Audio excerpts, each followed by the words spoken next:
喂，大家好，新鮮滾熱啦！我啱啱就同警方嗰邊聯絡過啦。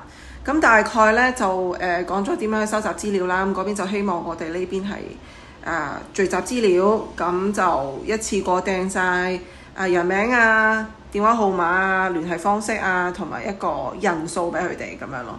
咁我一間呢就會有張 form 呢 Google Form 呢就掟上嚟嘅。咁尤其係未報過名，報過警嘅人咧，咁就必須一定要去填下啦，因為最好就 keep 翻個 record 嘅，咁到時有啲咩賠償啊成啊，咁都係有根有據咯。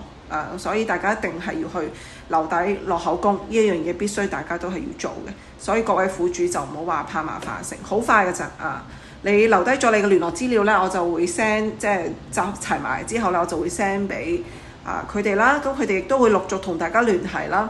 咁樣咯，咁就約翻同你哋去收集，即係攞翻證據啊，同埋錄口供呢啲嘢咯。咁大家最關心嘅就係調查進度啦嚇。咁當然都係 hea 鳩我哋嘅，所以大家都唔使理，我都冇理到。但係就係咁意都要問下佢啦，係咪？咁當然個答覆都係咁樣啦，非常之推搪啦，非常之模棱兩可啦，又話進行緊㗎啦。我問佢有冇咩實體，即係實際嘅人名啊，同埋實際嘅一啲嘅行動啊，佢又唔透露，一啲都唔透露。我又話咁你就算人名唔透露，咁你即係普通你話拉到人啊點樣成，咁你都要同我哋交代㗎嘛，係咪啊？啲錢係我哋㗎嘛，係咪啊？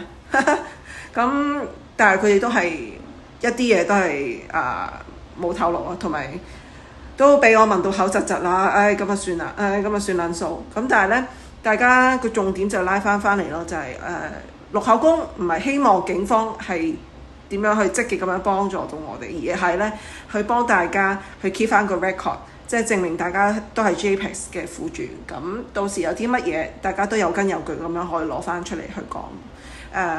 係呢樣嘢啫。咁我一間就會掟個 form 出嚟㗎啦。咁就希望大家就去入翻自己資料啦。咁我你入完之後呢，咁我就會亦都會將呢個 form 咧去 send 翻俾警方嗰邊嘅。係咁多啦。